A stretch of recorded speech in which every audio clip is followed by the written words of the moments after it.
We are set to go, ladies and gentlemen. Welcome to the weekly beer show. He's shaking his head. California dreaming? What's up, Nate? What's going on, Travel Man Dan? Happy Sunday morning. Happy Sunday morning. Welcome to the weekly beer show. Why were you shaking your head with a sign of California dreaming? I just wanted to have some impact with my face behind this. So I thought it was some kind of play like you're not California drinking or dreaming. I will be California drinking soon. Oh, yeah, baby. It's going to be a fun one, guys. People around the world, grandparents, welcome to the show. Thank you so much for hopping on. This is the weekly beer show. I am one of the hosts, Travel Man Dan. That is the other host, Nate Californication. Damien is in the house. Welcome to the show, Damien. We got an awesome show to go.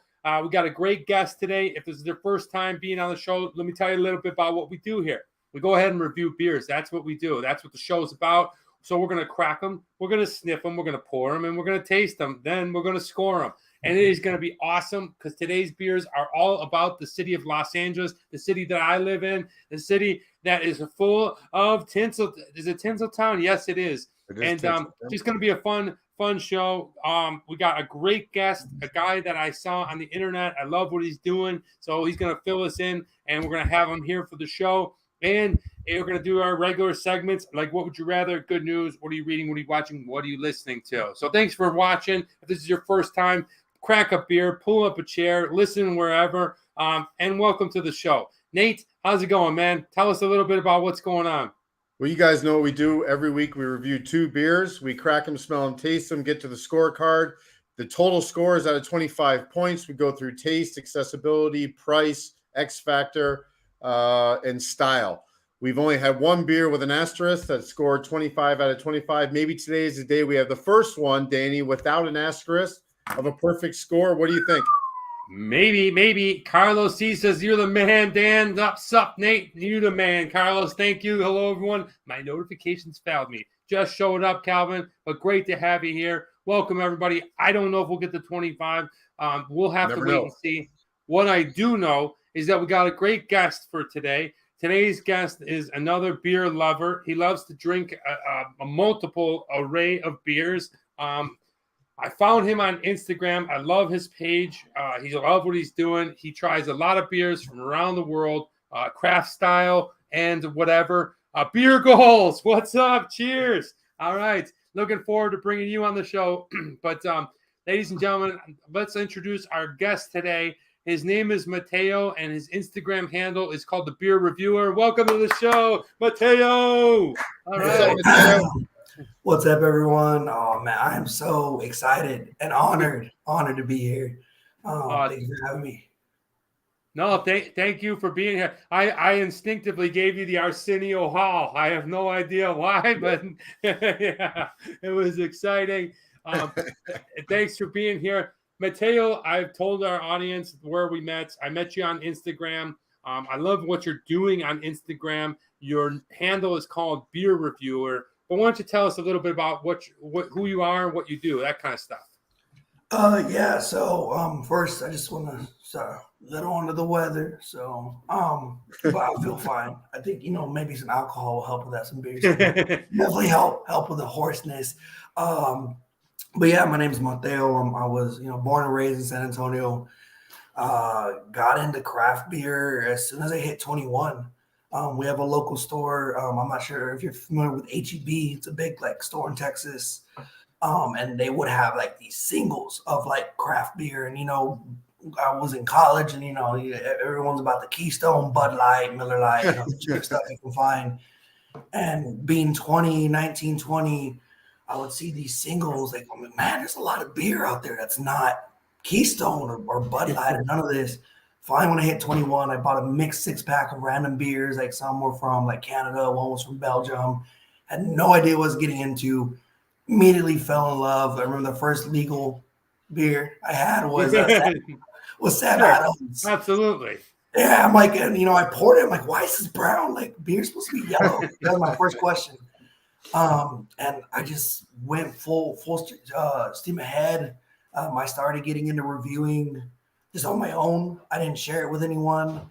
And then eventually, one of my roommates, he would see me review and he's like, "Hey man, you got to share this with people." And I'm like, nobody wants to hear my opinion. And he convinced me to do it. And then, yeah, I started up my Instagram.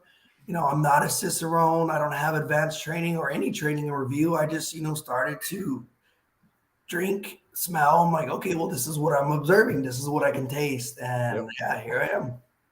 Yeah, and it's pretty amazing what you have done, because let me go ahead and pull up your Instagram right now and show everybody what your Instagram looks like. And what's up, Junatic from Denmark? Shouts out. All right, so let me go ahead and share the screen right here. And your Instagram is really clean. That's what I like about it. It's just really cool, and it shows you what we're working with. It shows you exactly what beer you got going on here. I think it's really nice looking.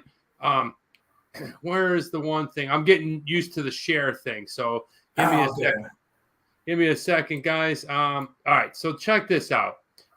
If we go to the top, this is where you can find Mateo, and look at all of these friggin' beers, dude. Holy crap.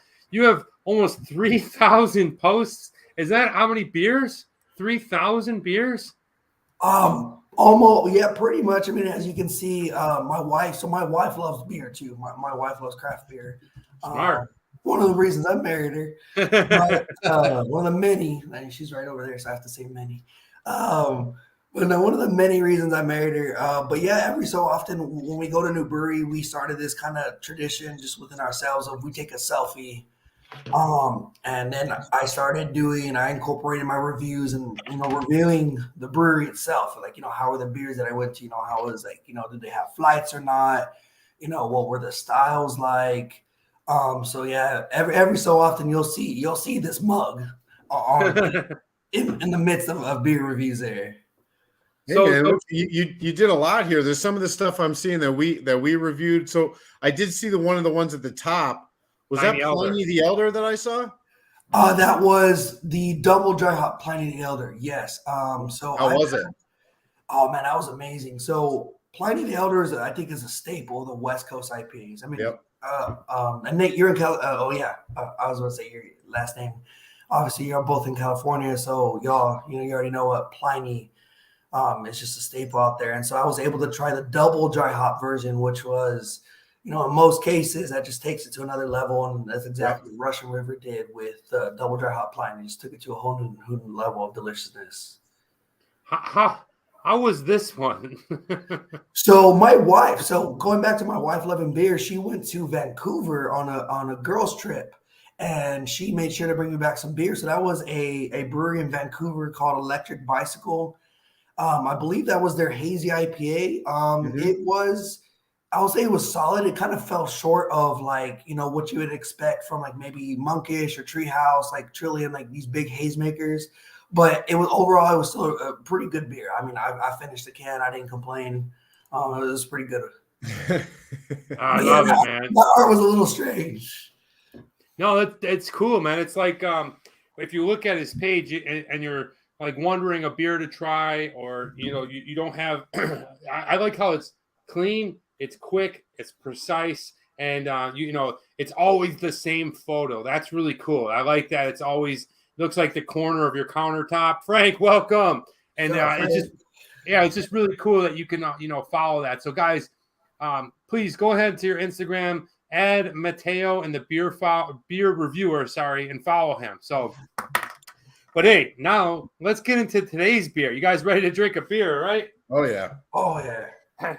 So, unfortunately, just because of time restraints and travel, we're going to do like a Los Angeles, Texas thing because Mateo's in San Antonio, and we really, really want to try Lone Star, but it's really hard for us to find it here. Difficult. Next time. Yeah. If I do well as a guest today, and if I'm welcome back, we'll do a Lone Star. You're already doing well. Absolutely, man. Yeah, we'll definitely do a call back, and we'll have to do that Lone Star. So today's episode is all Los Angeles, and the first beer brings us down to the South Bay, to the beach area. From El Segundo Brewing, we're going to be doing the Mayberry IPA. Check it out, guys. Very California kind of 80s look to it. We'll get into a little bit of the cans and IPA. Nate, how strong is this one?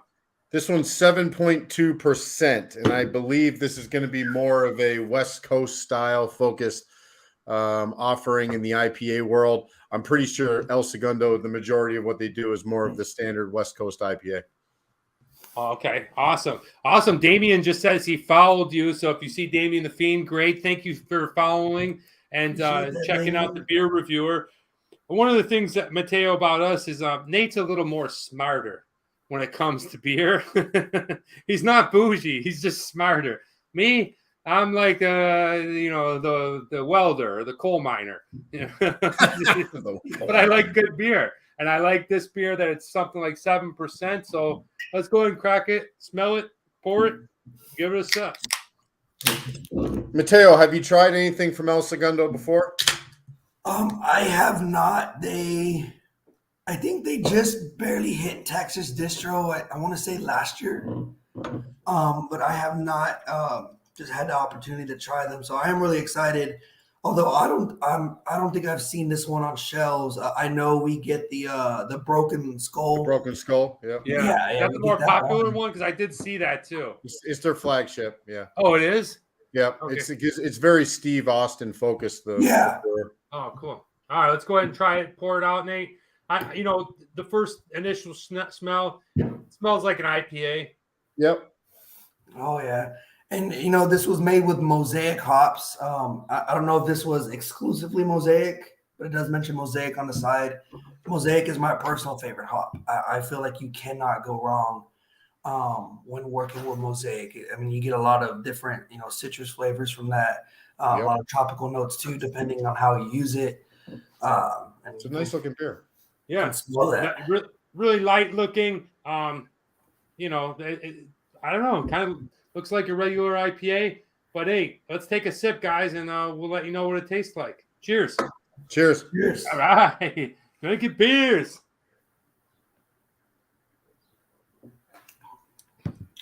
Oh yeah. Okay. So right away, so I don't really know the distinguished flavors between hops, but I think you pointed out a little bit earlier that Mosaic hops were being used, and they are very citric. So this is exactly what I taste. I don't taste as much bitterness and hoppiness. I taste grapefruits, lemons, oranges. It's very, very citric front, and not bad. First sip, I got to say, it's pretty damn good. Yeah, so the Mosaic hop, it does have a personality, and I think that might be why they're calling this the Mayberry IPA. There is a blueberry element to the Mosaic hop that's quite pronounced. And what is very popular for it. Yeah, there's a mango citric element to it too, but I have no idea unless we go in here and read the story of what they're trying to sell us here. But I think that's why the color combination is what it is. I think that's why they're calling it Mayberry IPA. But there is a berry element to the Mosaic hop. Mateo is a guy that's reviewed over 2,800 beers, we'll say. What is your first take on the Mayberry IPA? The immediate thing I notice, and sometimes with West Coast, they can be overly bitter. What I noticed that this was not the case. The bitterness is on the back end. It does play a part, but it's not a prominent character, and I really love that because personally, I don't like those bitter IPAs. I do like something when bitterness, it's very essential to beer. Like you have to have bitterness to balance it out. But when it starts becoming the main focus, that's just not my thing. In this case, I'm getting grapefruit, I'm getting citrus. Mm-hmm. I get a nice caramel maltiness, the maltiness is perfect. And then I get a little bit of blueberry, strawberry bitterness at the end. So it's a great beer. Yeah, not bad. It's funny that you said that because I like really bitter. I like bitter where it makes these weird little things on your jaw tingle. I don't know what the hell they are, but the first sip right here. Yeah, it's like this weird first. I'll drink a really bitter beer and I'm like, whoa, what the hell was that? I think it's similar to tannins that you would get from a wine where it makes your mouth dry. I think that's the same kind of principle of what's going on there, where you're feeling that a little bit in the back of the palate and in your cheek. What's it called? Tannins? Tannins. Oh, okay. Well, Tannins. Frank asks, what is a Mosaic hop? And truthfully, I don't really know. Mateo, we're going to throw this over to you. Can you explain exactly what a Mosaic hop is? And can you distinguish whether it's a Mosaic hop, and I think it's a Centennial is another popular one? There's a lot, yeah. No, there's dozens upon hundreds of hops. So Mosaic is so hops, they have like varietals. I'm not sure that's the correct term, but like grapes, you have Tempranillo grapes, you have Sauvignon Blanc grapes. Hops are the same way. Mosaic, I believe, is an American hop. I mean, correct me if I'm wrong, Nate. But I believe it's a Mosaic or an American grown hop. And as I mentioned, it's known for having its citrus flavors. You can get tropical notes, berry notes as well. So yeah, just everything, of course, beers brewed with hops. That's one of the elements of beer. So it's just one of the hops that, out of the hundreds of them out there. Yeah, and you'll find it, Danny, a lot in the West Coast IPA because it does carry that citrus, the stone fruit, the berry element. It's probably up there with Citra hops as one of the more prominent hops that you'll find in a West Coast IPA. Yeah, I mean it's good. I don't know what it is, and I'm sure I've drank multiple different types of it. But one of the things I like about this beer is it's an IPA, but it's very bright. It's very when you drink it, you feel like very like, hey, I don't know, you just feel happier. Like maybe I'm wrong or whatever. There's some beers that you drink that are IPAs that are almost a little tough to get through, and about halfway into it, you start enjoying it. But this thing right off the bat really hits your palate nice. I think they've done a hell of a good job over there at El Segundo at this one. Yeah, I like it. So I've had their Broken Skull before. We'll need to review that on the show, but they do a really good job. They are a microbrewery. They're not all over the place, but they're kind of growing. And I think with Steve Austin's influence, that certainly helped them. Yeah, and El Segundo is a cool place, but you know what else is a cool place? Las Vegas. Marie, welcome to the show. But I want to ask you, Mateo, have you ever, like, you do this Instagram really well, you drink a lot of beer and you review it. What's next? Have you thought about a podcast? Have you thought about a YouTube show similar to this? Are you going to, what's going on next with Beer Reviewer? That's a really great question. I've been doing this for so long. As I mentioned, I'm pretty sure I started when I was 21, probably like going into 22 years old. And I've grown really content where I'm at. But my brother-in-law, shout out to my little brother. He does like some YouTube. He's a YouTuber. And he's like, hey, you should start doing a show. And, it's kind of like my roommate trying to convince me to do an Instagram. Well, nobody wants to watch that. Nobody wants to hear my opinion. And, obviously he proved me wrong because, I am where I am now. But now, yeah, I'm thinking of maybe, taking the time. I think that's been like the biggest obstacle. It's like, well, I have to like purposely make time for that. Because like a review, like it takes me about 20 minutes, like what you read on my Instagram, it takes me about 20 minutes because I'll review, days ahead, write my notes down, then I'll make it coherent. I'll if you notice, I do my little fonts. I try to match the font, match to the can art. I think that's a pretty cool aspect. No, it's thought out. It's definitely well thought out. You can see that you know what you're doing. Yeah, and I appreciate that. So, that's about maybe 20, 25 minutes. And I know, if I were to do something like this, it'd be, a lot longer time. So I think that's the only thing is like, well, I need to make the time for that. Yeah. It definitely takes some time. I'll tell you, I had my channel going for about a year and a half. And then I started the live show by literally just opening beers and talking about them. And Nate wasn't part of the show at that point. I think I was doing it for about a year, maybe a little bit over a year and a half or something. And then as you continue to grow, your audience grows or whatever, but you also have a lot of like, back before I never did notes. I never had guests. I never, now I've built a set in my apartment. I have built. Yeah, it looks nice. It looks nice. Thanks, man. Yeah, I built this, all this I built behind me.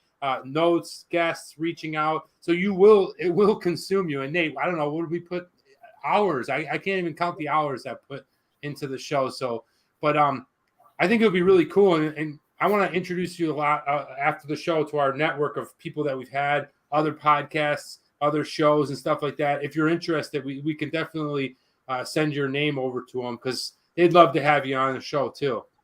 Yeah, that would be amazing. I appreciate that. Yeah. All right. Well, this is what we're drinking, guys. It is the El Segundo Mayberry. Oh, that's that little stupid thing right there. Mayberry IPA. My little holler. Nate, let's go on a little brewery tour, Nate. All right. So El Segundo Brewing. Here you can check out their credentials, their website. They do have an Instagram account and a Twitter account. I suggest you go check them out if you want to see what's going on with the brewery. They do kind of stay on top of those social media accounts, so check them out. I do like their logo. I think it's cool. Yeah. So as we were talking about, this is a California/Los Angeles episode. El Segundo is in Los Angeles. I don't know the exact terminology, how to kind of phrase where that is in regards to Los Angeles. Danny, maybe you can talk to us a little bit about what and where El Segundo is. It's down, down by it's called South Bay. It's like right next to Manhattan Beach and Redondo Beach, just past the Venice. And so there's a El Segundo area. A lot of people nationwide might know of El Segundo if they're a basketball fan. It's where the Lakers practice. I don't know. It's also where a lot of aviation stuff is built. I think you have, I forget what the big one is. Not Boeing. I don't know. I forget one of them is down there, but yeah, it's down near the beaches. Pretty sure. Didn't we meet Larry Fellows in El Segundo one time years ago? He's another beer guy. Is that where we were? I think it was. Down there. So you can see El Segundo. It's in California. California's on the West Coast for those of you that are not American and trying to figure out the geography of our great country. So today's beer, I did not go with the flagship. I wanted to highlight the Mayberry IPA. You can see it is an Indian Pale Ale. It does definitely fall more on the West Coast side of things as opposed to New England with the haze craze. This is more standard West Coast hoppy kind of IPA, more of a clear presentation, right? Their Untapped ratings, they're growing, ascending brewery. They've been around for about 7-8 years, I think, and they're 24,000 check-ins for this specific beer, the Mayberry IPA, with a good score. That's pretty good. Yeah, it's not bad, especially for the segment. It's very competitive, especially on the West Coast, so they've done a good job here. I wanted to showcase some of their other beers. They have a style about them. Obviously, you can see in the top left, Steve Austin's Broken Skull. That is an American lager. That is their flagship. They're going to take advantage of the fact that Steve Austin is a part of this thing. He's a massive celebrity. Most people know him from Stone Cold and the WWE. I don't know, Danny, if it's WWF, WWE. I don't know a lot about that. It used to be WWF. It got changed now because the World Wildlife Foundation didn't like that they had the same logo, the acronym. So when we grew up, it was WWF. It changed to WWE. Oh, okay. I want to say like early 2000s, somewhere in that, but that sounds about right. Wow. It shows how much I know about wrestling. But yeah, so they got some other options here. I just kind of like their style. I like the way that I don't know about this hop guy, Danny, in the middle. He reminds me of there's another hop character that we don't care for. What brewer? The guy up Deep Elm? Yes. Knee deep. Or Knee Deep. Yeah. Knee deep. Deep Elm's a brewery in Dallas. Yeah. Knee Deep, yeah. Yeah, it's crazy. I don't know. We just can't get into the knee deep hop guy. It's like it's an offshoot from like Morton, the cartoon. Rick and Morty. Is that what it is? I don't know, but it's like a weird hop with like these really crazy eyebrows, and it just never looks right to its body. Next month is the 20th anniversary. Yeah, so Damien's letting me know how not on top of pop culture I am. So they changed WWF to WWE 20 years ago. I had no idea. Never had no clue. Dude, wrestling. I don't know. Hey, Hap Trolling, Skull, welcome. Wrestling. So I also put a couple of pictures in here. Their brewery. There's the owner on the top left. I don't have his name. Apologies, but there's one of their breweries. I think they've got 3 locations, if I'm correct. And there you got the vats on the top right. So listen, they're a Southern California, Los Angeles brewery trying to make a name for themselves in a very competitive market in Southern California. I like the brewery. I like their artwork. I like the beer that they offer. I like the angle with Stone Cold Steve Austin. I think it's cool. So yeah, that's a little bit about the brewery. Yeah, not bad. I mean, maybe I'll have to go down there. And one of the things as a travel channel, Mateo, that I started off was going all over the world, but then it became harder. So now I'm going to actual brewery. So stay tuned. Maybe I can get down there and check this one out and go to El Segundo Brewery. Hey, Mateo, do you have any? Are you on Twitter? No, I don't have a Twitter. So probably smart. Yeah, Instagrams and Facebook, but my Facebook is my personal account.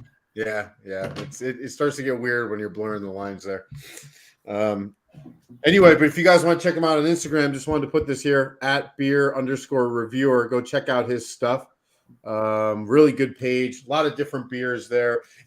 When you're trying to describe a beer, Mateo, are you trying to kind of look at this from an angle of people that don't know the craft beer world and you're trying to introduce them to it and you're kind of making things more layman, or are you specifically gearing yourself towards the beer community, people that typically know about these beers?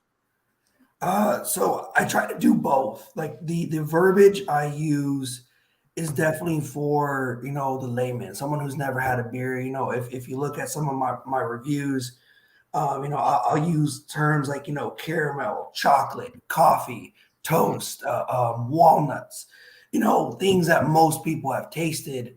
And, I try to elicit like a mental response. Is like, if you're reading my review and you're reading these flavors, like I'm hoping my goal or my hope is that you're picturing these flavors and you can taste as what you're reading.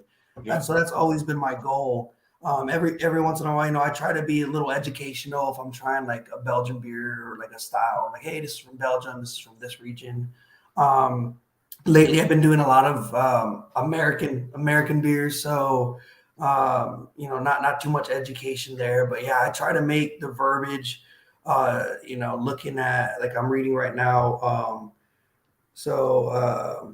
I recently had another, we're doing California West Coast right now. So I had the Hopnosis from Firestone Walker. Oh, yeah. And just looking at what I read, which this reminds me a lot of that. I put on there, it starts, big burst of pineapple on top of lychee, mango, and guava, mild orange, tangerine, some bittersweet grapefruit with some pine, some weed. Sometimes those West Coast dank, man. You get those. We just did a 420 episode talking about that exact thing. Yeah. Oh, yeah. Super dank. I like that. I mean, look, the perception of these craft beers and stuff like that is that people are very snobby.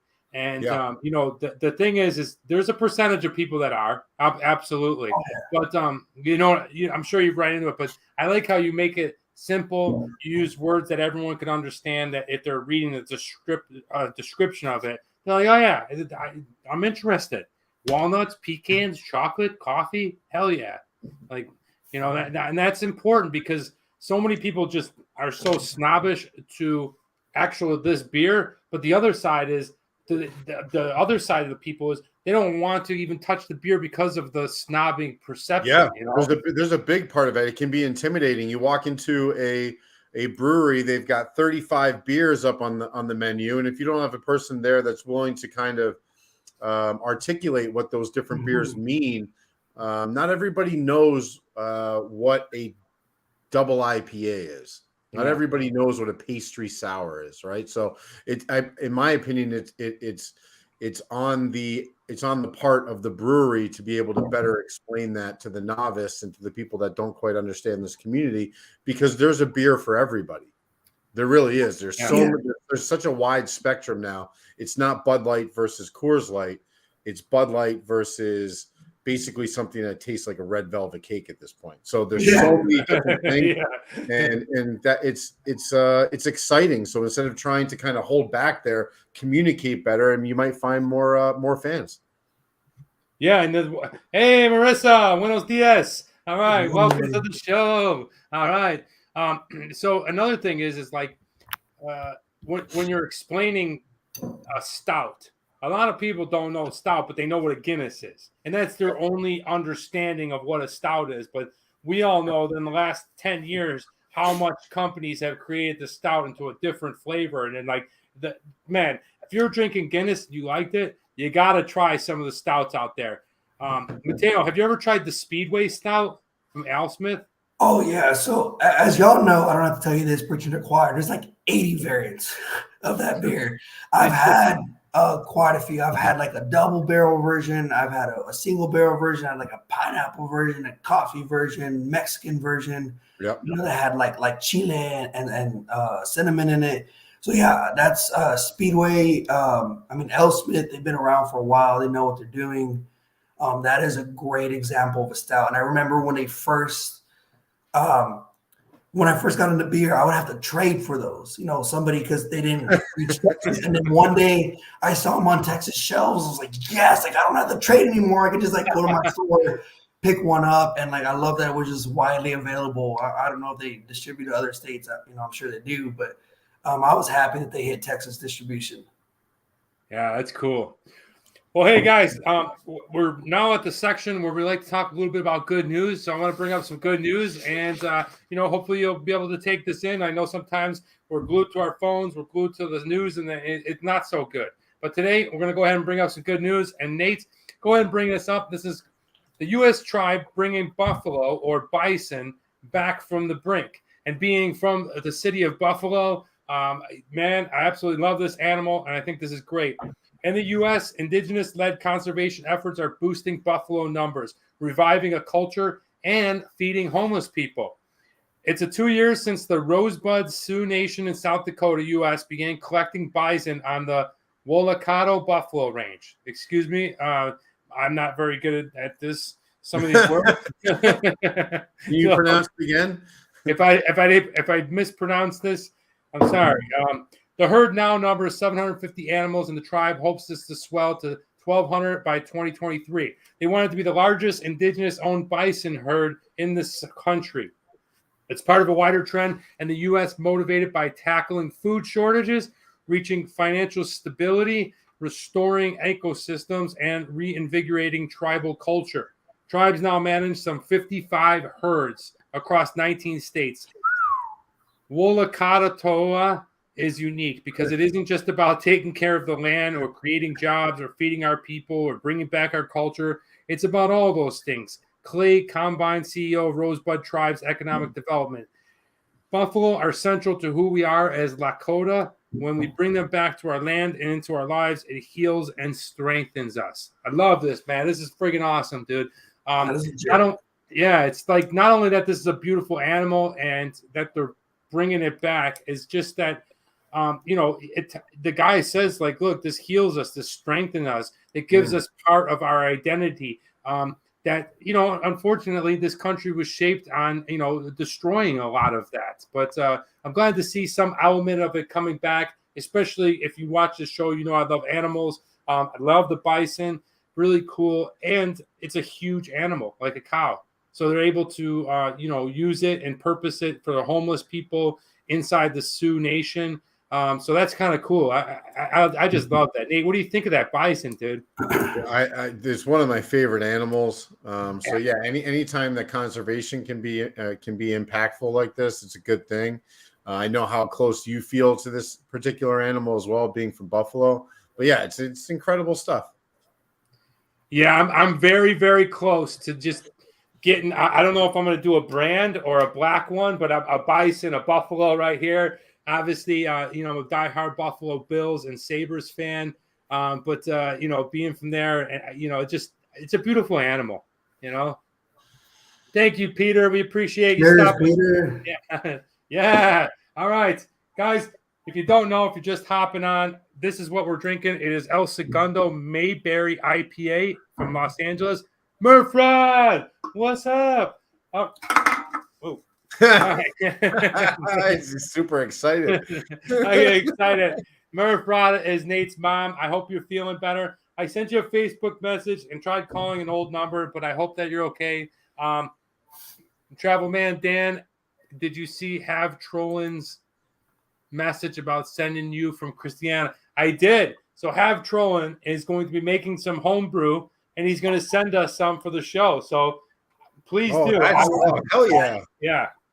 You know I love Danish people, so please send over that Danish homebrew. Red and white buffalo, of course. No, I love all the Bills fans chiming in now. Thank you. Awesome. All right, well, guys, this is what we're doing. Let's go ahead and whack this sucker down, and let's go ahead and give it a score.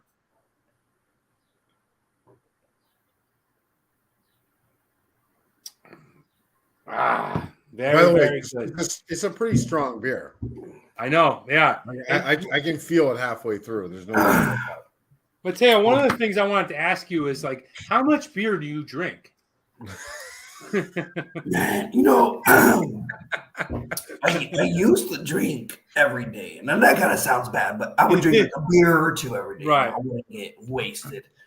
But I'm trying to be healthier. I'm trying to be more physically fit. I'm not trying to be like a supermodel, but I do want to be healthier, lose a little bit more weight. So I think I narrowed it down to I drink 3 days out of the week, 3 or 4 days. But yeah, if I do, I'll try maybe like 3 or 4 beers within those days or each day. But excuse me, oh man, that's coming up. But yeah, I split it with my wife. I mentioned she likes beer, so really, 4 beers in one day is really like 2 because she's drinking another half. But yeah, I used to drink just like every day. Like, man, let me just do this. It got caught up. I'm it's catching up to me. Well, my recommendation is, and if you ever have that, obviously don't become an alcoholic, but get a sweatsuit and put a Stairmaster. Get a sweatsuit and get a Stairmaster, dude. I mean, that's how I'm able to do it. But once again, I don't drink every day. I wish I could. I want to. Nate probably is the biggest drinker of us all in terms of daily, but I want to drink. I won't wake up to the gym. So when I do drink, I come up here on the show, or, I'm just curious about like what other people do in terms of drinking because they have an Instagram or a podcast or whatever, because you do have to be careful. Oh, yeah. All right, well, let's get into the score, guys. This is what we're going to score is the El Segundo Mayberry IPA. Get right into the taste. I felt like it was refreshing. It was very bright. It is very citric forward. I think it was a good drink. I think it's a good beer. If you're going to try an IPA or a West Coast IPA, this is a good one to try. It's strong. That's what I really like about it. 7.2% is above our par. So I liked it. I definitely would go back to it and would recommend it. I'm going to give it a 4.0. Yeah, I'm going to go a 3.5. I really like it as well. It's such a competitive space in the beer market, West Coast IPAs, and especially being out here in Las Vegas or having the accessibility to Los Angeles from Danny. It's crowded. It's a crowded segment, but I do like it. So for me, it's a 3.5. I'd have to agree. This is, I'd give this a 4.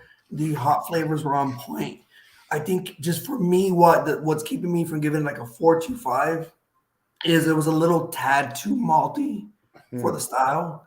I would have liked the malts to be dialed back just a little bit to allow the hops to shine more. Yep. With that said, I mean, this is still a great beer. Would I buy this if I see it on shelves? Absolutely, 100%. Yep. Like if, like I said, I know they distribute in Texas. I haven't seen this particular one, but if I go to my store and I see it, I'm definitely picking up a 4-pack. I'm assuming they're in 4-packs. But I'll give it a 4. Yeah, I feel like this is the kind of IPA that a lot of people don't, are afraid of when they hear IPA. But if you give them this type of IPA, this citric flavor, this West Coast style, it's going to definitely change your opinion because they're used to that really crazy, bitter, danky kind of, what the hell is this shit, Yeah. Like my father won't go near this shit. Give him an old Milwaukee, he loves it, But moving on, guys, the price. It was exactly for a 4-pack. It was $16.99, so a little steep. It is. We've talked about this on the show. One thing I do like about this beer, although it is expensive, it is strong. So if you're going to pay for a beer and it tastes pretty good and it's strong, I don't mind paying. What would that be then? $4.50, Nate, somewhere around there. Let's say $4.50, $4.25 per can. I don't mind. I think that's an okay price point. $3 or $3.5 for me. Yeah, I'm going to go 3.0. I think it's also a good price, but it's right down the middle basically. I don't think it's the best price available, but they're not like priced out of the segment. So for me, it's a 3.0. It's a normal price for a 4-pack. Yeah, I'll agree with Nate. I'd say right there 3.0. If I chime in a little bit, if you ever read Jim Colchis, he's the founder of Boston Beer Company, Sam Adams. One of his obstacles, it's a craft giant now, was convincing people to pay more for better quality beer. And, that's what it's all about. You mentioned it, you hit the nail on the head. 7.2%, I'd rather drink this, pay a little more than, drink a Bud Light. And, that's like what, 4.5 maybe? Yeah, something like that. I'd say the price is average at a 3 for what it is for an IPA. Yeah, there's a time and place for it. Like sometimes when it's hot, you're at a volleyball game or you're at a baseball game, you want to go ahead and drink like a lighter beer. But I don't know. Shit like this is creeping into that scene. Like you're going to start to see, you know what I mean?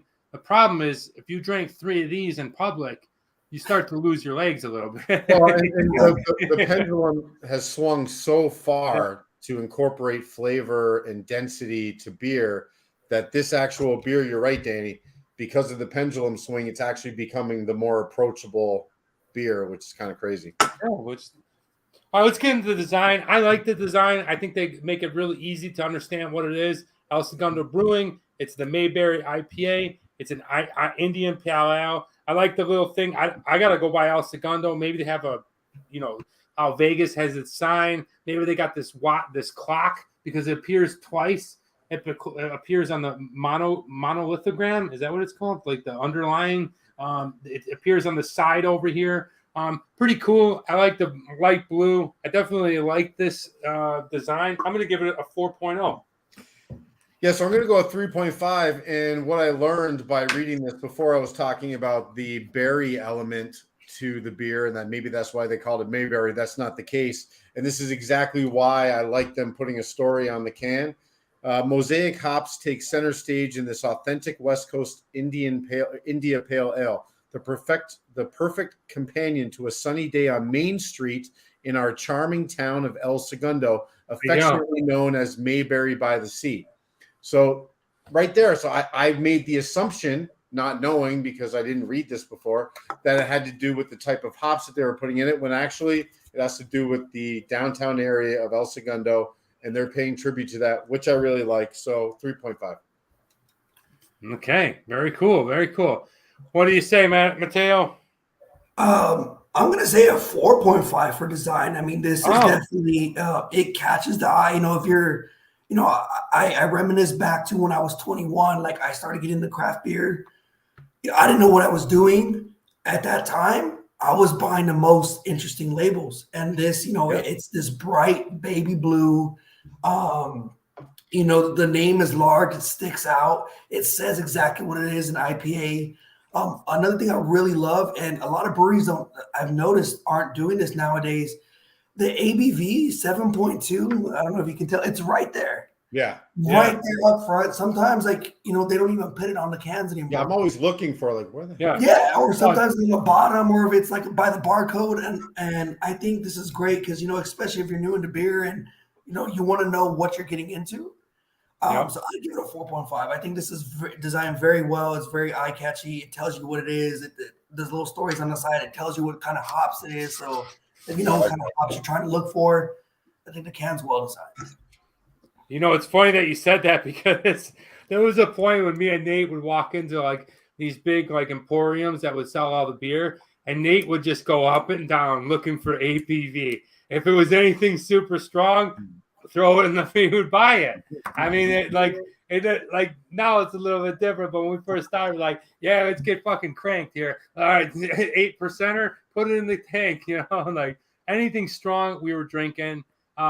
So yeah, accessibility. Like I think that you're gonna be able to get this anywhere I am in Los Angeles. I think it's dripping out across the nation, but the distribution is still slim. Whether or not you're going to be able to find this in Bolivia, probably not. No, you're not going to be able to find it in Zambia or probably China, for that matter. So I'm going to have to ding them on accessibility. It is a small craft brewery, but I think they are getting out there. And for that, I'm not going to strike them all the way, but I am going to give them a 2.5 on accessibility.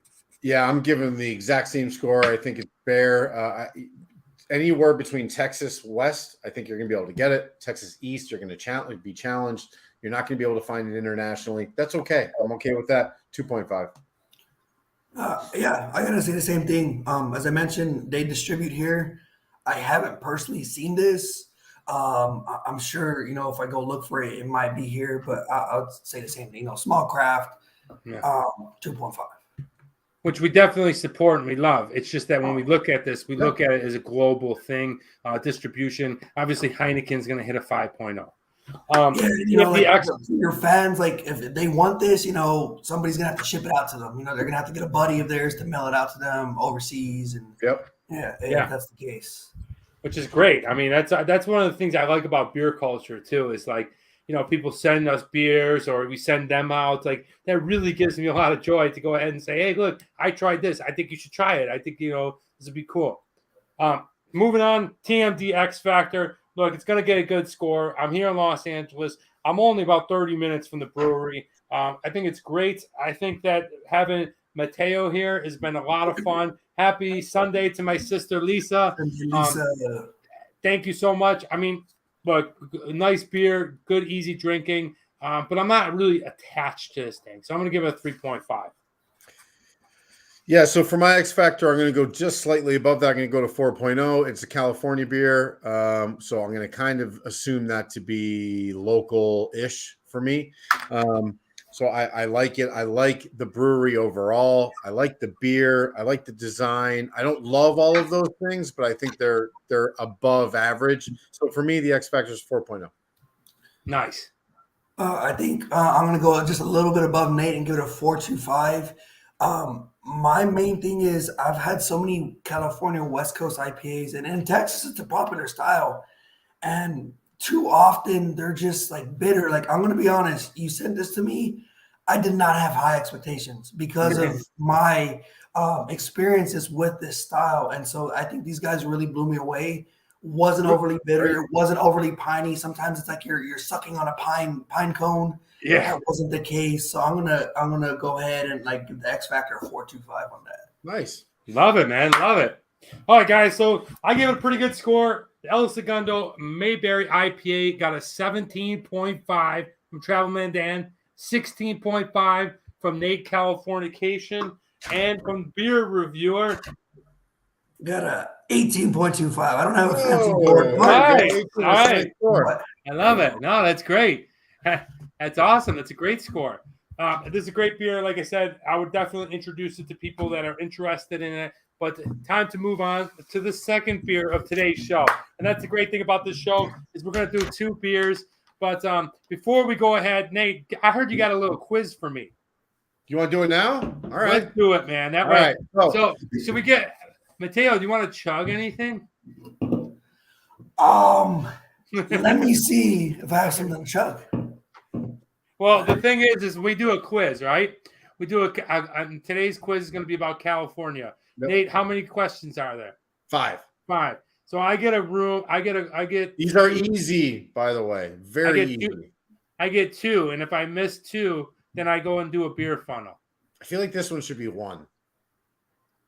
Okay. It's your home state. Like you should have less. Easy, buddy. Pump the brakes. Well, not your home Right. state, but your current. It's where you This is where I live. live. I live in my home state is the Empire State. All right. All right. Mateo, are you ready? Let me get something real quick. You go ahead. I'm going to start asking the back. questions. Go ahead. All right. All right. Danny, quiz time, California edition. We got a little magnet there on the left, and of course, the infamous flag All right. of the California Republic on the right. First question. Here we go. Danny, California's state nickname is Disaster State, the Golden State, the Orange State, or the Hollywood State? Who am I asking? Who are you asking? If I ask Republicans, they'll probably go with number one. If I ask an actor, they'll probably go with number 4. But the correct answer is number 2. Hey, there we go. The Golden State. The Golden State brought to you by the Golden Nate. All right. Ready? Rocco. Number 2. What up, Rocco? All right, number 2. Here we go. Mateo, you are in the clear on question number 1. Question number 2. Who made the song "I Lost My Wallet in El Segundo"? Was it De La Soul, Arrested Development, A Tribe Called Quest, or NWA? Danny, you have no lifelines. Oh shit! I'm gonna have to say. Once I get my life, I'm gonna. Is it De La? No. It's Tribe Called Quest. Yes, Tribe Called Quest. Very good. That's my favorite rap group. I'm like, I hope you get that. It's definitely Tribe Called Quest. Good job. All right. 2 for 2. Good job, Danny. Next one. The capital of California is Oakland, Los Angeles, Sacramento, or San Francisco? This one's too easy for me, so I'm gonna pass this one to Mateo. So you know, like I gotta Mateo. I mean, this is a lob. Man, you had to hit me with a geography question. Man, I was thinking I don't know this answer. I'm gonna do deductive reasoning. It's probably not Oakland. I don't think it's big enough to be the capital. I gotta go with LA. That's my final. I mean, it has to be LA. That's the biggest city. No. It is. Danny, what is the right answer? Oh, it is? Yeah, Sacramento. Sacramento. Really? Oh, man. And look we got Calvin's telling us Sacramento. Marissa is Sacramento. Chris Duncan saying the letter C. Don't know what that means. And Marie is saying the Sacramento. So you guys get one more answer. Hold on. I feel like I let my California family. I knew it was Sacramento. I mean, it's pretty easy for me. But all right, let's get on with the next one. What year was California admitted to the Union as a state? Was it 1850, 1901, 1776, or 1810? Travelman Dan, do you have the answer? Can I see the very first slide of the flag? It's not on there. You're looking for an established date. I'm going to have to go with 1850. Ding, ding, ding, ding, ding, ding, ding. Yeah. 1850. All right. Good job. Guys, I don't think you know this about me, but I actually read a lot. I read every night, and I read a lot of Louis Lamar. And it's all about the gold. By the way, Rocco says 1776. That was America. That's called the Italian setup. All right. Here we go. Last one is, are they going to have to do it? The name California, true or false, comes from a 16th century Spanish novel that describes a mythical paradise called California. Travelman Dan, true or false?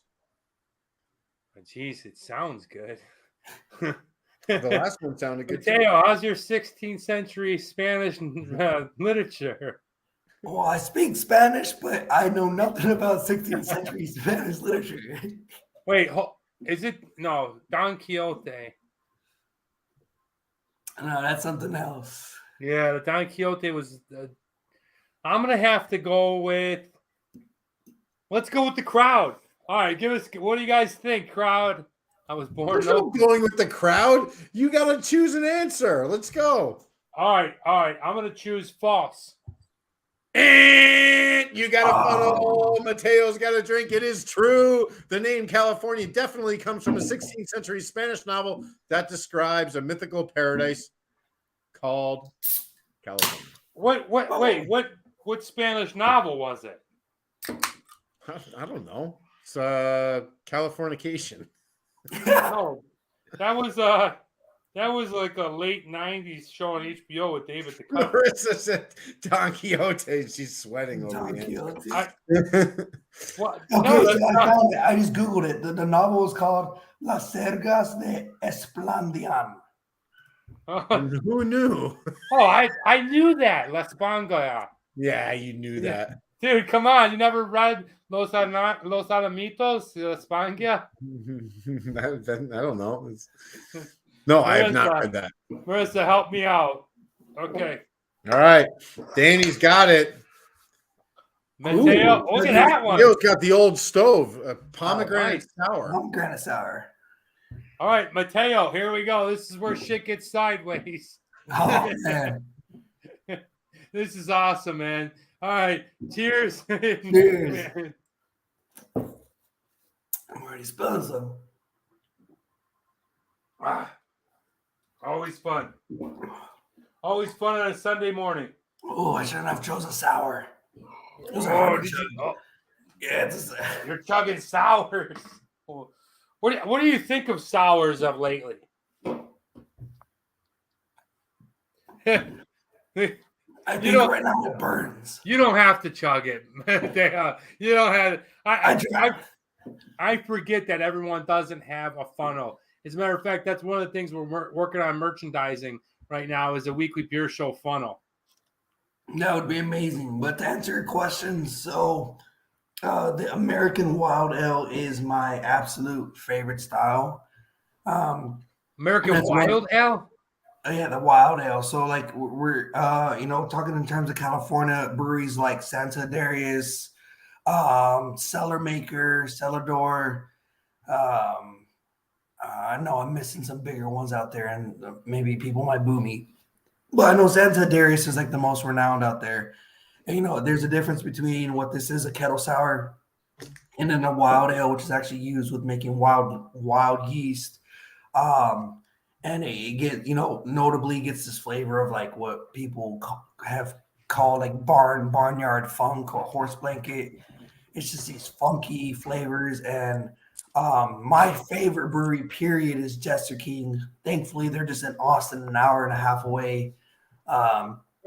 And that's what they specialize in is wild ales. And so I fell in love with them and I love the style. But, kettle sours, they're not funky, but they're tart. I just like tart things. I mean, I like tart candy, sourdough bread, like anything tart, sauerkraut. I'll eat it. Oh, you know what? You probably like this one out of Cincinnati called Chariot. Chariot. Yeah, they make Wonder Strudel. Skull. It's by Urban Artifact. Urban Artifact. Sorry, yeah. It's pretty good. I've never heard of a wild ale, Nate. Have you? Yes. Oh, yeah. Yeah, it's just a different brew process. I'm not completely versed on how to make it, but yes, I recently had a Nectarine Wild Ale that was it's a lot.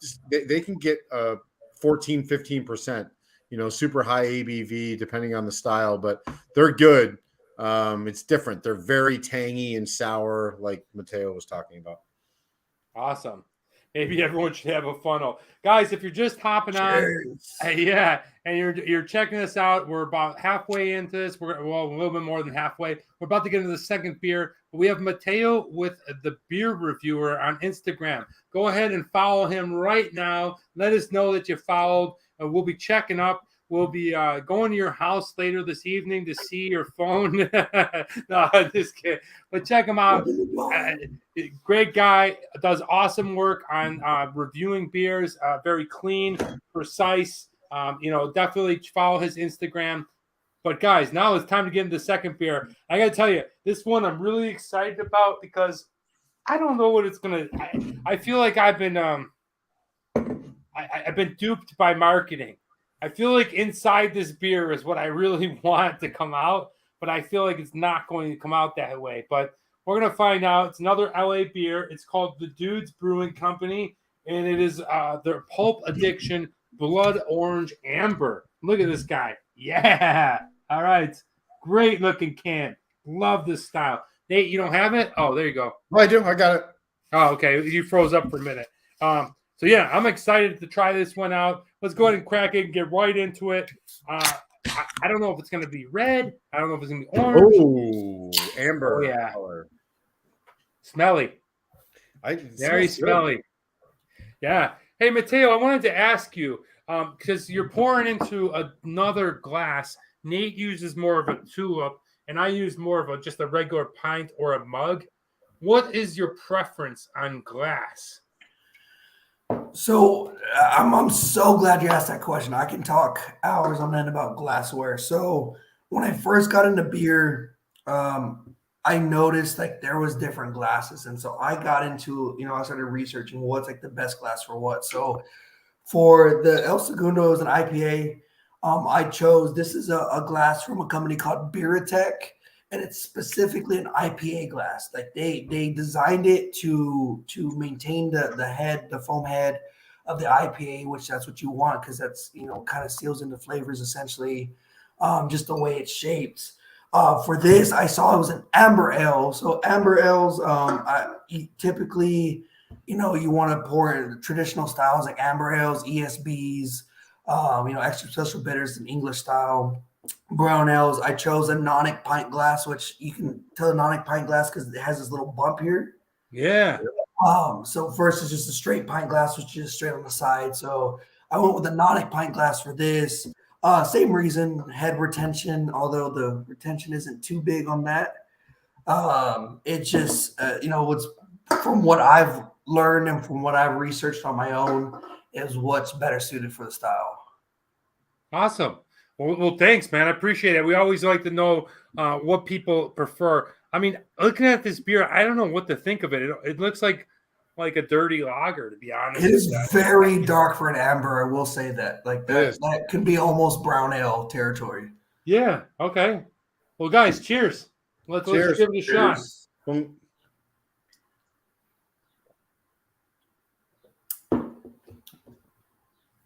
Ooh, man. There's a lot going on in there. Yeah, there's really malty. Yeah, there's something in there that when I first taste it on my first sip, I first put the glass to my mouth, I get that BO taste. I don't know what that is, but if you've ever been in a wrestling mat and been in a headlock, there's a BO thing, right? And the BO gets smeared onto your face and your cheeks or whatever, and the rest of the wrestling match, you smell like BO. I don't know how else to better explain that, but it's not a rotten smell. It's just a BO taste. But the back half of the actual beer going down did taste very orangey. I don't know if you guys got that orange chocolate flavor. Nate, what'd you think off your first sip? Yeah, I don't know if I get any chocolate, but I definitely get some sort of a malt finish on this, but there is an orange element as well. It is kind of clean. I'm surprised it's as clean as it is for my taste buds. So this is their juice box series. And when you look at the current climate of juicy style beers right now in the craft world, this does not taste juicy to me at all. But the fact that they're calling it that, I would imagine they're being cheeky. It doesn't really have to do with haze or density of the beer. It has to do with the fact that they're just using blood orange as a flavoring ingredient. So blood orange is a difficult one for me to actually differentiate between a regular orange and a blood orange. I think it's mostly marketing, but I like it. It's a decent beer. The ABV, which we didn't discuss before, I think is 5.6. 5.5. Not bad. It's okay. It's not a bad beer. What's your outlook on this, Mateo? Right away, I noticed how malty it is. Like this is super malty. I was talking about this, how bitterness. I'm not the biggest fan, but it's important. I feel like this is one of those rare times where I wish it was a little more bitter because it is very sweet from the malts. It is.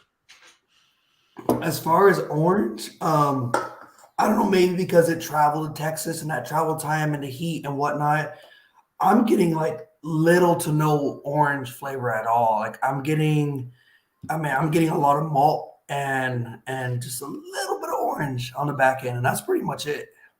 Yeah. Okay. Well, yeah, I definitely taste a lot of that malt that you like are talking about. But for me, like my favorite type of beer is a Marzahn. And I love that like mealy malt taste. But this one, I don't know. I got to finish the whole thing to let you actually know. But Nate, why don't you go ahead and tell us a little bit about? Let's go on another brewery tour, and I'm going to step out real quick. I'm going to use the restroom. And if you ever have to use the restroom, Mateo, just give us a nod. You know. All right, so the dudes. This is a brewery I didn't know a lot about before Danny sent me this beer, and I'm really glad that he did. I did not change, as you can see here. That is a mistake on my end. Their information at the bottom is not correct. I can make sure I put that in the details of the descriptions of the episode. So they are located in Torrance, California, which again is part of Los Angeles. Monkey. We can wait for Danny to tell us exactly where that is. I think it's similar of an area, meaning South Bay, as I think is the area that he described. I'm pretty sure that Torrance is close to El Segundo, but I'm not 100% sure. We'll get confirmation for Danny when he gets back. So today's beer, Blood Orange Amber Ale, the Juice Box series. You can see a picture of it right there. It does come available in a 4-pack. This is a fruit style amber ale. All right. So it's kind of an interesting, it's a different beer. You know what? You don't see a lot of this style out there available to consumers. Is it blood orange amber beer? So I'm excited. I was excited to try it. You can take a look at their Untapped ratings. They've got almost 10,000 check-ins out of 3.5. So the score is pretty positive. Here's some other offerings from their brewery. You can see the blood orange all the way on the left there. They've got Boysenberry California IPA. They've got a Mexican cerveza, a coconut porter, which I think would be interesting to try. Double trunk, which I would imagine is a double IPA. Most excellent IPA, which is going to be a what is that referring to, Danny? There's a movie. Most excellent. Oh, Bill and Ted. Bill and Ted's. Sorry, Bill and Ted's. You got the Berliner Weiss. Wild Stallions. A peach Berliner Weiss. They have a German-styled Marzahn there, which is right up Danny's alley, and the Weiser Dude, which I guess is it's a Pilsner. So they got some different offerings there. I love their cans, their artwork. I love cool. It's cool. It's different. I like that they're a craft brewery, and it's something that we've talked about on the show before. And Mateo, I'd love to know your take about this, because oftentimes we find ourselves doing stouts, IPAs, these heavy things. What do you think of these craft places doing Pilsners now? So I love Pilsners. I feel like I judge a brewery by their Pilsner. Because there's a saying in the brewing industry that sugar hides flaws, and so you can create this big pastry stout, and the base might be mediocre, but if you can throw in coconut, chocolate, cake, it's gonna come out great. But with a Pilsner, if it's flawed, you're gonna taste it. So if a brewer and a brewery can create a Pilsner and it's great, then they can make anything, because you can't hide the flaws in a Pilsner. So I love it. I love it. I agree with that. When you're going back to the traditional efforts and traditional styles of beer, there's less hiding in the shadows. You're not just throwing marshmallow into a sour to kind of incorporate a new and exciting flavor that's dumbing down all of the actual natural elements of what you would consider to be a beer. So when you see, Doppelbocks, Marzahns, right? Like beers like that, they're more traditional European style beers. I'm kind of transitioning to that right now. I want to see what options breweries have and how good they can elevate their brand and elevate a style of a Pilsner / lager that is so available to everybody, but doing it at a craft level where you can taste the difference. That right there is a very good sign of how good a brewery is. Yeah, and one of the things that, as long as we're talking about this, I'd like to see is like the Pilsners that we see that are in 30 packs and shit. I don't know what their shelf life is, but it's probably pretty long. I'd like to see like these microbrews and these, craft places put out pilsners where your shelf life is like a month to 2 months. And I bet you it's a much different flavor. Also more risk for them, right? Yeah. So I got a shout out. I'm wearing the shirt, Weathered Souls. They're brewery in San Antonio. But we're talking on the topic of pilsners. Weathered Souls are mainly known for their pastry stouts. Like they do these big boy 17, 18% pastry stouts, barrel aged. But Marcus from Weathered Souls has dialed down his lager game, and he has made one of the best pilsners I have ever tried. I mean, we're talking like, I don't know if you're familiar with Bierstadt. They're out in Colorado. They're in Denver. They're regarded as a very renowned lager maker. Yep. I think like his pilsner is like up there with Bierstadt's level. He does a Helles that is just phenomenal. He did an oak aged version of the Helles, which was just over the, it's just mind blowing. So, talking about Weathered Souls, I mean, you got these pastry stouts, which, everybody loves, but then at the same time, they can do those pilsners, as I mentioned. You can't hide the flaws in a pilsner, and they just do them so well. They do both spectrums, and I love it. Yeah, if Danny, we should do some sort of a local craft beer trade with Mateo so we can get our hands on a couple of those beers and maybe send out some of the. Yeah, I'd like to. I can send you some beer zombie stuff, Mateo, that I think would really rock. I can send Hardwood Classics is I think one of the first lagers that he started making like consistently, and it's a German pilsner, beautifully well done, and like if you ever see it, I know he distros like throughout the country. Like if you ever see Hardwood Classics, has a little basketball logo, pick it up. You're gonna love it.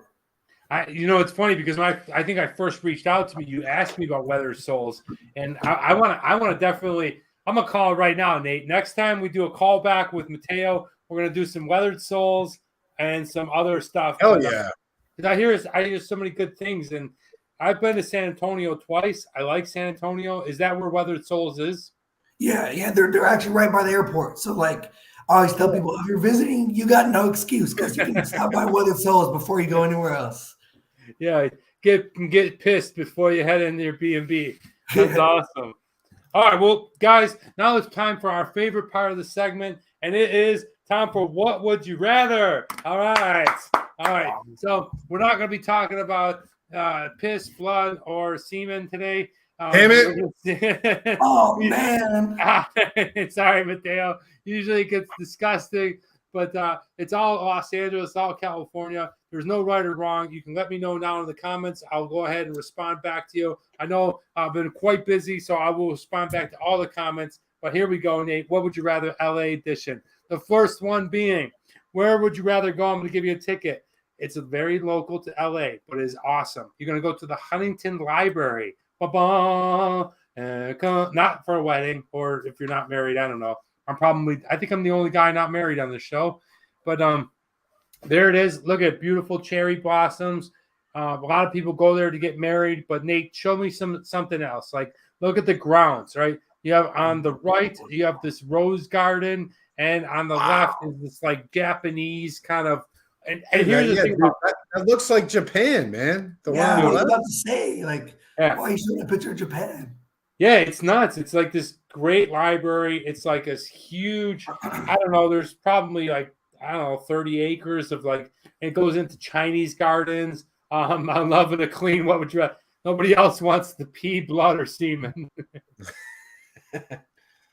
But anyway, this place is beautiful. I will tell you this.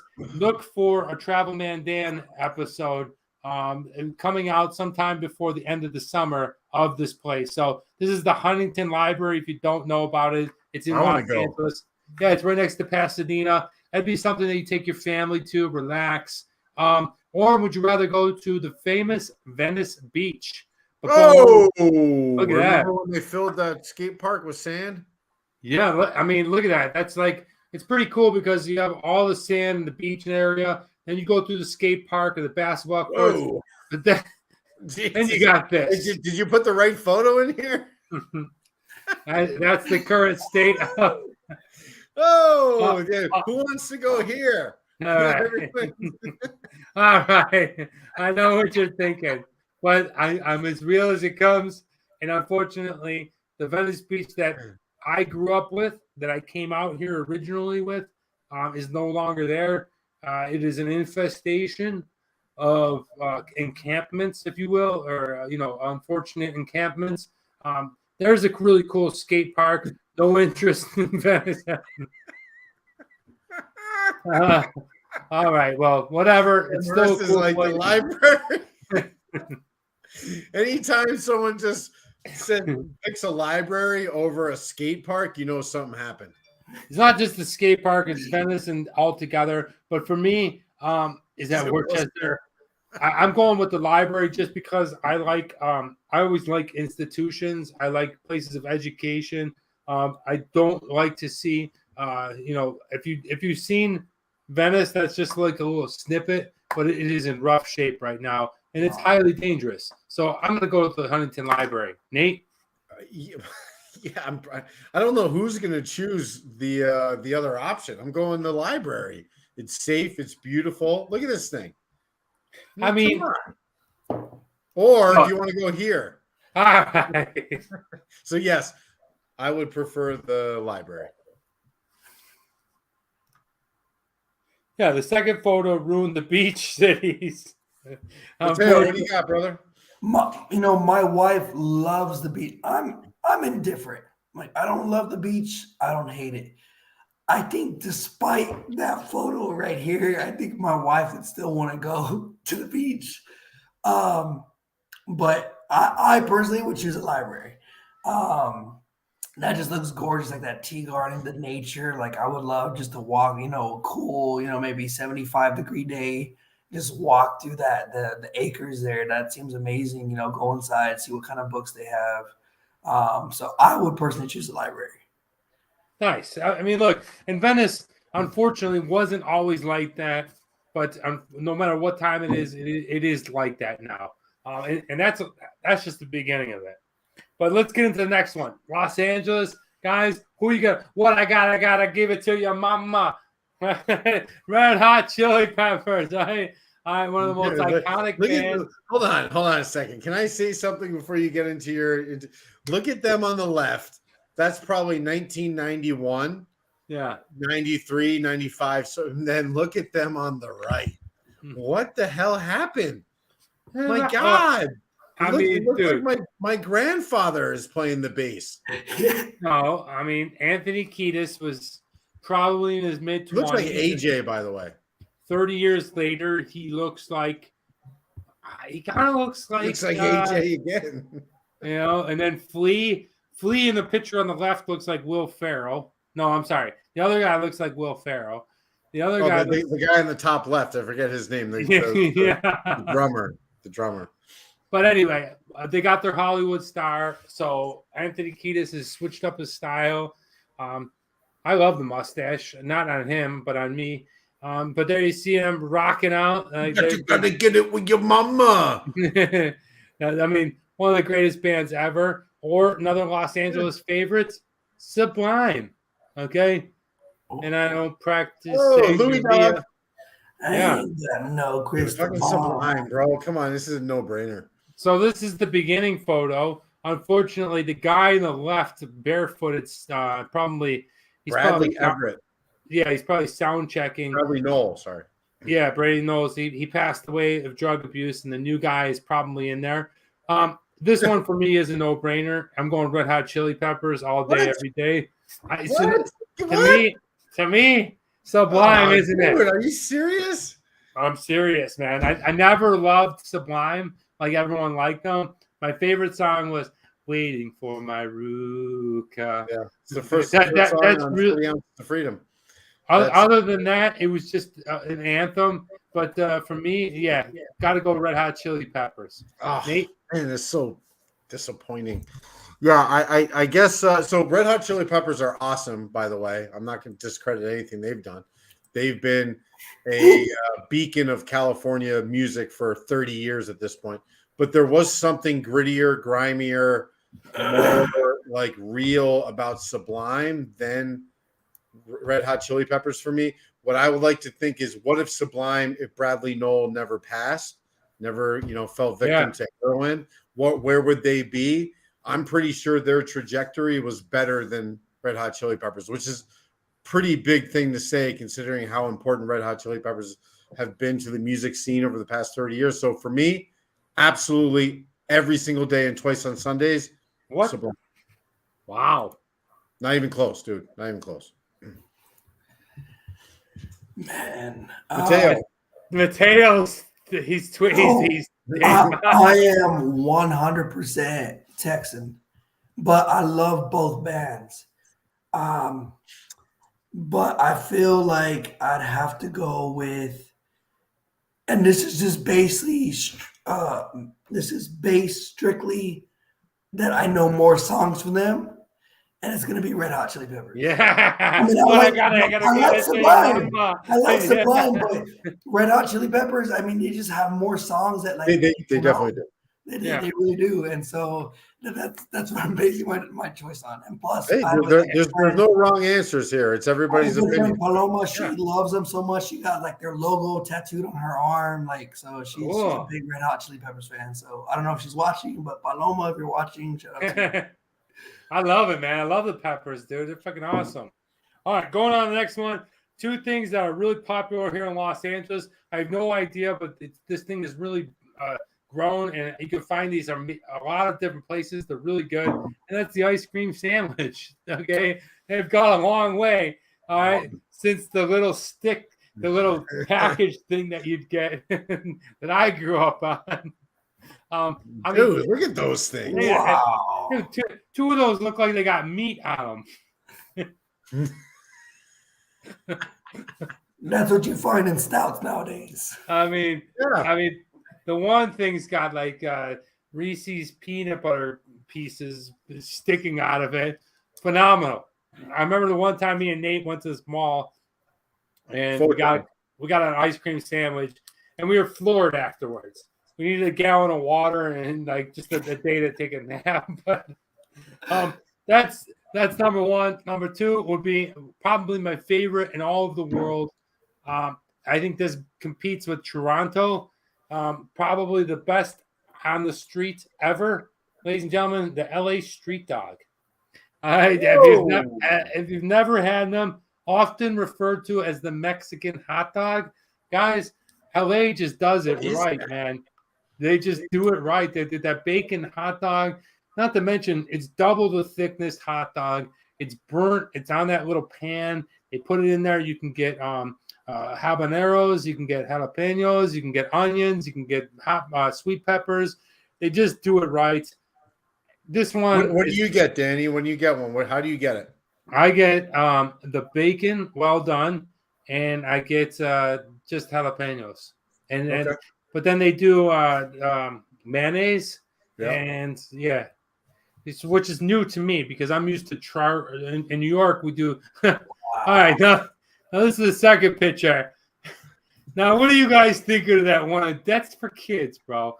The one on the left is for Disneyland. The one on the left is grossing me out, dude. I don't know what it is. I'll be right back. I go. It is making me sick, dude. I don't know what's going on with that thing. No, the one on the left, I just had to throw in there because that. And dude, it looks it's so bad. It's disgusting. and that's at Disneyland.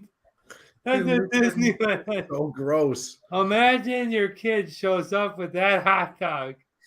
Daddy. All right. So what are you choosing? What do you got? I'm going. I mean, it's tough. It's tough. It's a tough one. But LA's got some delicious foods. Look at those things. Oh, it's so good. All right. Got to go LA Street Dog. Any chance? Really? Yeah. LA Street Dog. You're like the ice cream sandwich, waffle, cereal. I know. Guy. That's you. I know, but I love these things. I love the LA hot dog, man. I love them. All right.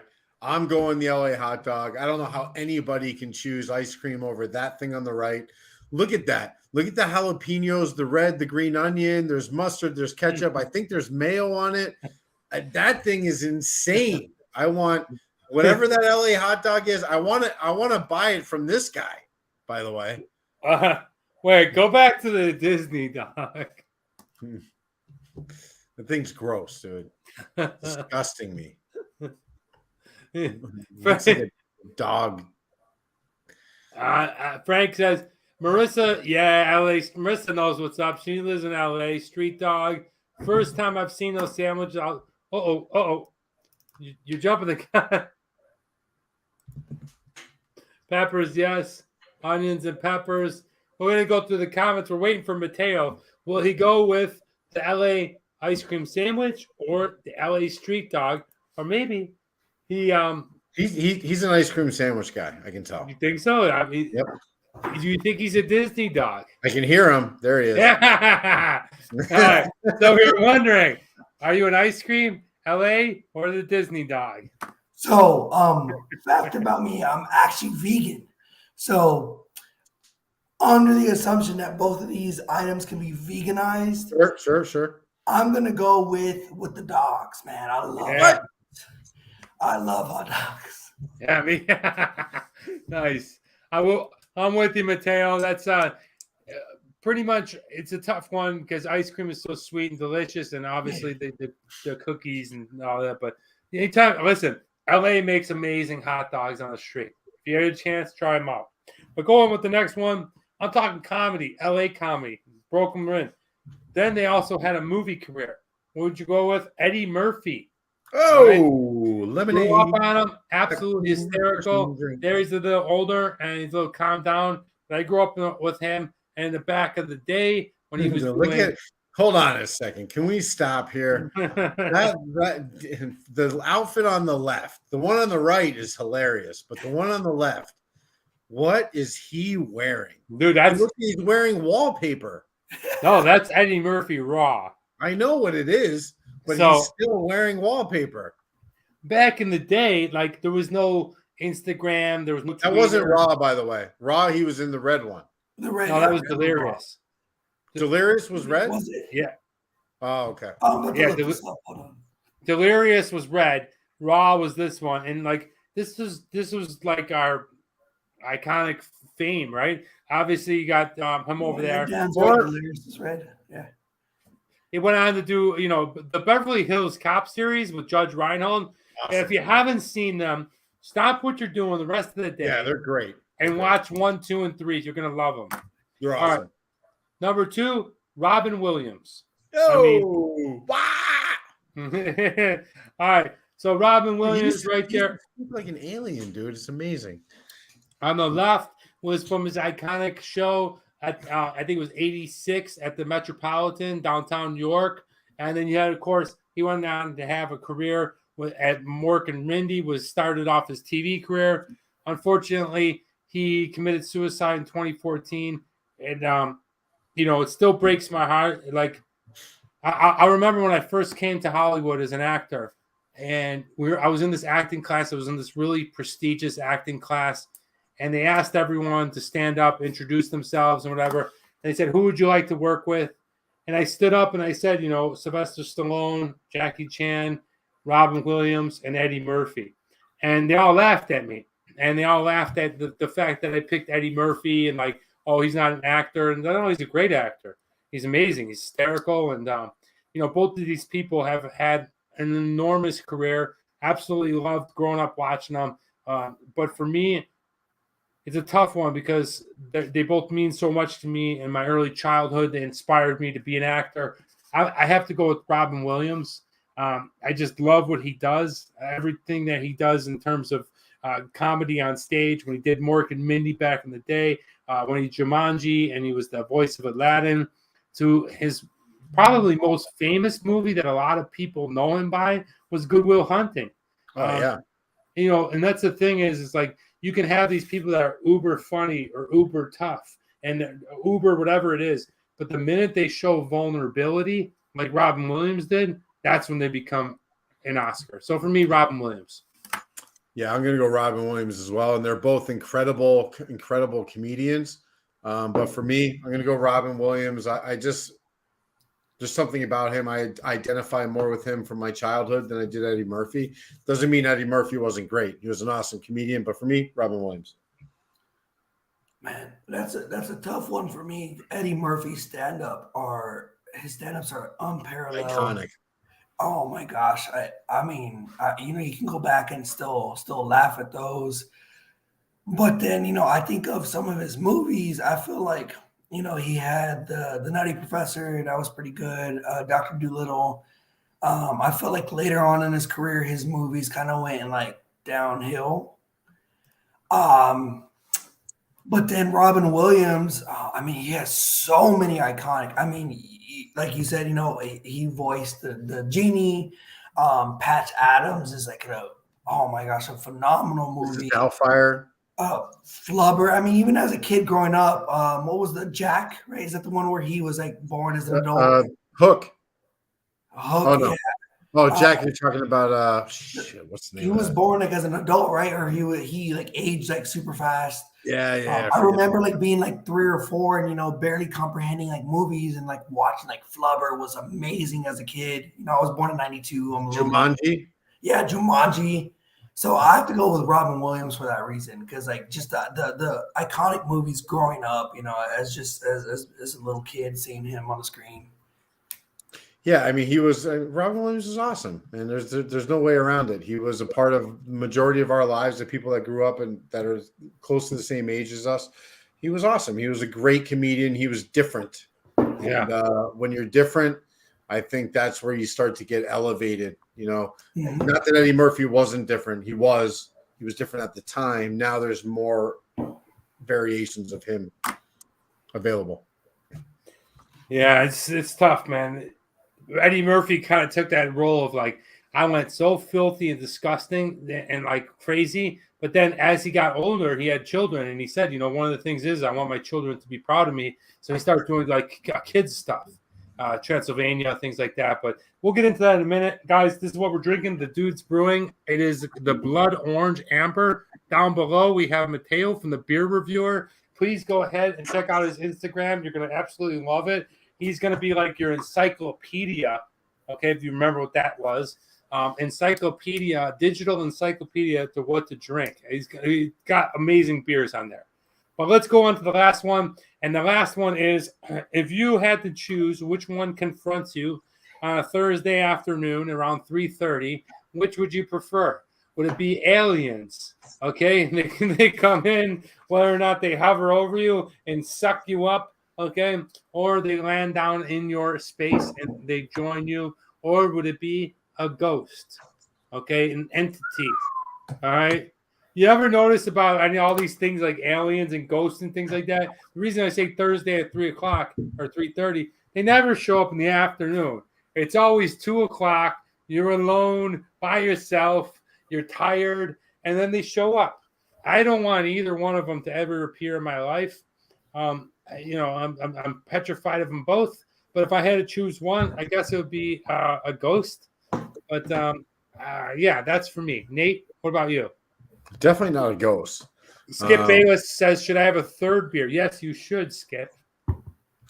For me, it would have to be an alien. There's something more tangible now about an alien that I'd be able to physically see and touch them, even if I wouldn't want to, is better than like whatever the unknown is. So for me, it's aliens all day.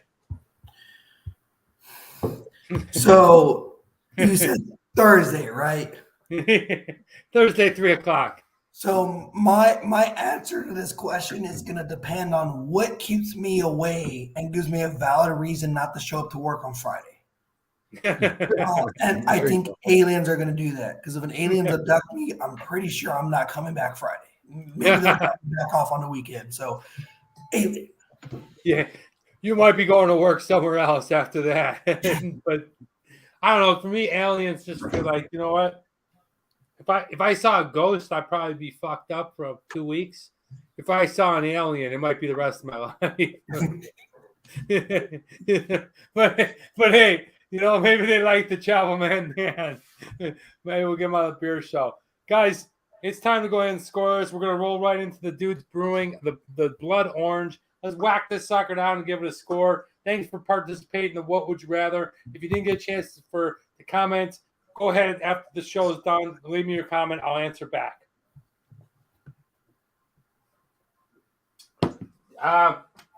This beer, I don't know, going right with the taste. I thought it would be better. I got marketed it. I feel like when I looked at the can, I thought it would be something great. Now that I'm taking in the influence from Mateo and Nate, I do taste a lot of maltiness. I almost taste like a mass production silver metallic taste, and the orange has definitely left me. So I wasn't the greatest beer. Amber wise, I never really cared for like Red Dog or Red Wolf. I don't know. It was something cool I wanted to try, but I didn't love it. I'm going to give it 2.5. Yeah, I'm giving it a 2.5 as well. It didn't knock my socks off. It didn't offend me. I think it's a beer I could drink again if it was on offer somewhere, barbecue or something. Yeah, I can drink it. For me, 2.5. For me, so the way I rate, like 1's my lowest, 5's my highest. Personally, the way I rate, like 2.75 and below is what I would consider like a foul beer. Like I would never drink this again. For me, I would give it, with that reasoning, a 3. It's borderline. It's not that great, but at the same time, am I going to finish this? Like, I still have a little bit. Yeah, I'm going to finish it. Would I drink it again? If given to me, yes. But would I actively seek this out? No. So I'd give it a 3. Nice. I'd like to try it at the brewery off of the tap. Maybe that has something to do with it. I don't know. Yeah, I'm thinking like maybe because at first I saw this color and that threw me off. But then I'm looking at your color and y'all's are the same. So I don't think travel as far as like mail really affected this beer negatively, because all our beers are the same. The color got me too. I was like a little bit weird, but one of the beers that me and Nate always talk about is called California Creamen. If you haven't tried it out, I love those creamsicle beers. It's not the orange creamsicle; it's the vanilla creamsicle. Out of the can, it's good. Out of the tap, it's amazing. Price, look, it was $9.99 for a 4-pack. $2.50 is not a bad beer. I'm going to go ahead and give them a 3.5 on that. You get a bigger beer, but the product itself isn't that good. But 3.5 for my score. Yeah, I'm giving it a 3.5 as well. I agree with the price. That's a pretty cheap price considering what it is. A local craft beer that you're getting for about $3.60, $3 a pop. So that's pretty cheap. So for me, 3.5. I'm gonna have to rate just slightly lower. I'd give it a 3.25 for price. Once again, if we're paying, if the general layman is paying more for beer, I would expect something I want blood orange. Like this says blood orange. Yeah. I want a blood orange explosion. So I would say 3.25 on price. Yeah, no, I feel like Mateo just hit the nail on the head. When I see blood orange, I want that shit to be like blood orange, baby. They make the can orange. They call it blood orange. They put the orange on there. Make me feel orange. I didn't feel that. All right, design. I do say their design is awesome. I love their color scheme. I love their pop culture, pop art. I think that's great. I love that they explain everything. I think it's easy to read. It tells you where it's made, what it's about. I think it's really great, and I'm going to give them a 4.5 in design. Yeah, so I'm actually going to 3.0. I don't love the design, and I'll tell you why. I can't read what's going on here in the description because of the way that they have this thing printed. So I'm just going to try and read it. Okay, I have pretty good eyesight. I'm going to read it for y'all. Here is a brew that will... Wait, are you reading this? Yeah. Oh, that's awful. That is hard to read. Right? I thought Here's that was a brew Arabic. that will appeal to you. I gotta get my reader. Tantalizing blend of cocoa... I can't even read it all. Cocoa nib, vanilla bean, and hand-zested California blood orange flavors makes this dude semi-sweet yet silky smooth. Every sip is bursting with creamy chocolate, citrusy flavor, and at Now this is 6.5%, but on the front it's 5.5%. So that's weird. I noticed that. I Wow. noticed. Hey, I got to tell you It this. is a 6. It is a 6. Yeah. There's a little dot that makes it look like a 5. Like, look closer. Is it a That's 6? brutal, man. It is. I'd like to Those change little my, dots are interfering with the font. I'm going to change my score to a 3.5. I like their artwork, but dude, come on. This thing is, you can't even read this with your bare eyes. So for me, I'm going to 3.0 because I like what they're going for, but that right there, you need to figure that out. Yeah. People need to be able to read that description. They're lucky. It should be a 2.0, but I'm going to give them. I feel like they just need to change the color of the font or something. It's blending in together too much. Sorry, Mateo, what do you got? So I'll agree with me. So I love this. Like this design, maybe I'll go 3.25 because once again, if you're a new craft beer drinker, you have no idea what you're getting into. This is gonna kind of pop out. Like if you like oranges, I like oranges. Yeah. I'm gonna buy this beer based on the design. But yeah, looking at the back, that's almost impossible to read. Like it's. I mean, you'd have to have like Superman vision to read this. So I would give it a 3.25. It pops out, but like if you're trying to read details, you can't read them. I love Brendan. Yeah, you need a cipher key. Yeah, exactly. Exactly. Brendan, I think I might have one for you. But going to accessibility, I don't know how nationwide you're going to be able to find this thing. I'm giving it right down the middle, 2.5. I don't think worldwide it's much 2.5? 2.5. Really? I don't think you can get this anywhere outside of the local market where you're at. I'm going to give it a 1.5. I don't think you can get it in Texas. No, I've never heard. I was thinking 1.5 myself because I've never seen this. I've never heard of them until you. Me neither. I never heard of them until Danny sent them to me. I'm happy I did, but I've never heard of them before. Yeah. Mateo, what are you giving them? 1.5? 1.5. Yeah, it's just I highly doubt I mean, I would be surprised of like North California gets this because they're in Torrance, which that's where Monkish is. So I know it's kind of LA region. The way I looked at it is, they were in Torrance, Hollywood, and Santa Monica, so they're pretty easy for me to get. Yep. But let's go to the TMD X Factor. I felt like I got duped here. I felt like from the smell to the pour was not what I expected. I really like what they're doing. They just didn't do anything else for me. And the fact that they can, I don't know, just something about it. Maybe I'll have to go check out the brewery myself. I'm giving it a 1.5. I'm not really connected to this beer, and I don't know if I'd even recommend it. But 1.5. Yeah, it's a tough one for me too. So there is, with the boom of beer across America and the craft beer world, there's a lot of great things that happen there. You're of innovation, you've got high quality beers, you're obviously paying for those things, but there's another element to this where you're getting a lot of people that don't actually know how to brew beer at a high level, that have a little bit of money and are taking advantage of that system that's currently going on.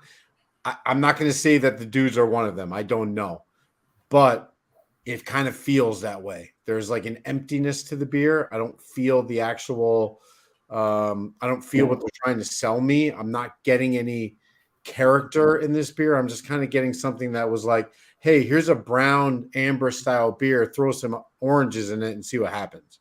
So I don't know. Maybe my experience would be different if I went to the brewery, but I think it falls into that category of brewers that don't quite yet know what they're doing.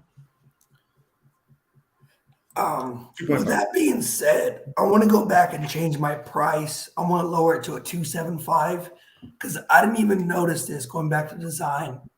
They say they put vanilla. I detect zero vanilla in this. I agree. There is no vanilla in this whatsoever. I do taste cocoa, some chocolate, but I assume that was just like the amber base. Like sometimes you get a little chocolate notes. I don't get any more chocolate than I would from a base amber ale. So that right there is like, they said with cocoa nibs, I don't taste those. I mean, the whole thing's called blood orange. There's just a little bit of orange on the end. I don't know if can I do this? Can I give it a 1 for the X Factor? Yeah, Sure. of course. Yeah, Whatever. you can give it a 0. Well, one is as low as I go. Like I don't really. Wow, this really failed to deliver. Is it a horrible beer? No, but it failed as it was advertised. Yeah, not connected. I feel you on that. Well, look, the Dude's Brewing Orange is what we tried. Thanks, guys, for trying it with me. We gave it a score for 3.5 on Travel Man Dan. Nate gave it a 14. Wow, I'm lower than Nate. Okay, I can't believe it. That never happens. Mateo, what was your final score for the Dude's Brewing? So in total, mine added up, everything was a 12. Where's it at? Wow, the 12. Nice. Okay. Well, hey, look, it's an honest opinion. We're just two regular guys that like to drink beer, and we're bringing Mateo on here who drinks a ton of beer. Check out his Instagram at Beer Reviewer. That's where you can find him.